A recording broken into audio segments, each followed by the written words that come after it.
The 7 deadly sins, the strongest and scariest order of the kingdom of Leonis. They are holy knights of the strongest caliber, but one thing I can assure you is that they are not holy. Well, what makes these 7 knights unholy? Is it the crimes they committed? Is it the sins that they committed that they have tattooed on their body? Well, you're close, but the sin they have is not greed, pride, or envy, but loving children, and not in a good way. Let's go over every single one of these damn criminals. Criminal number 1, Meliodas, the sin of wrath. The leader of the 7 deadly sins, part of the infamous demon clan who fell in love with someone from the goddess clan, Elizabeth. Sounds normal so far, right? Meliodas, long ago, because he fell in love with someone with the goddess clan, had a curse placed upon him to make him immortal. And on the other hand, Elizabeth had a curse placed upon her where she will reincarnate as a normal human, and if she remembers her past life, in 3 days she dies, and this happens a lot. And you know how reincarnation works, right?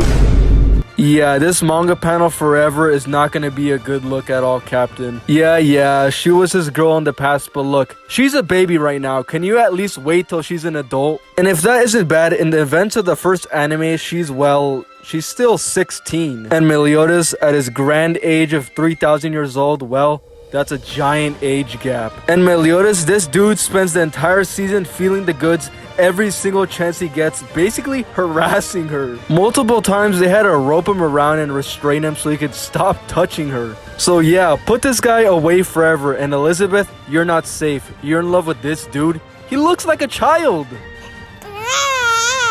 Criminal number 2, Bon, the sin of greed. The man who drank the fountain of youth and gained immortality. How exactly did he gain it? He was given it mouth to mouth by a fairy in the Fairy King forest. And that fairy he ended up falling in love with. And well, how does she look like? Look man, I get it. Elaine is 1,000 years old, but she doesn't look a day over 12. And Bon fell in love with this, but not this? Yeah, there's something wrong with bro. We're locking you up with Meliodas. Criminal number 3, King, the sin of sloth. The king of the fairies who takes this form when he's around humans. This fatso is actually a snot-nosed brat. And this brat is actually 1,000+ years old. He once ran away from the forest he was supposed to rule to befriend a giant that he fell in love with. Aww. Yeah, you already know it's the drill with these 7 deadly sins. This is how the giant looks like. Her age, 50. King, 650.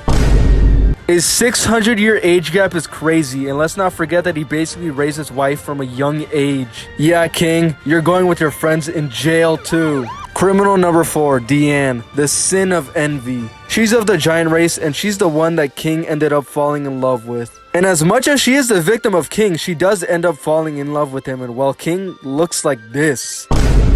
The whole fairy race is just basically jailbait. They should only be dating each other. Sorry, Deanne, you're joining your friends and lover in jail. Criminal number 5, Escanor, the sin of pride. The man powered by the sun. The man who fears no one but a day without sunlight. But I'm here to tell you, he's gonna fear the law now. Yep, he's in love with someone, you guessed it, Merlin. Oh, I bet you think she's gorgeous, mature, the perfect woman for a man like Escanor. But knowing the 7 deadly sins so far, we all know that's too good to be true. Merlin this whole time has been disguising her true form with magic, and this is her true appearance. You would think Escanor after seeing this would be like, yeah, maybe I'm tripping, let me find someone else to like. Yeah, no, he doesn't change his mind and he still wants her, and he ends up getting a kiss from her. But because in the end Escanor dies, he saves himself from joining his friends in the penitentiary.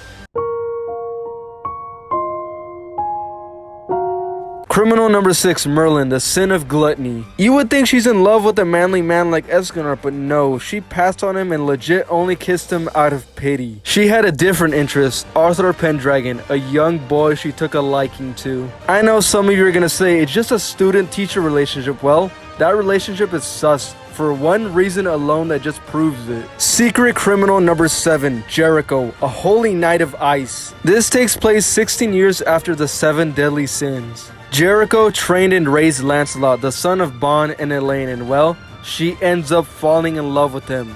Yeah, that's crazy. A grown woman who raised a child who's still a child and falls in love with him. This is why Merlin and Arthur are not safe.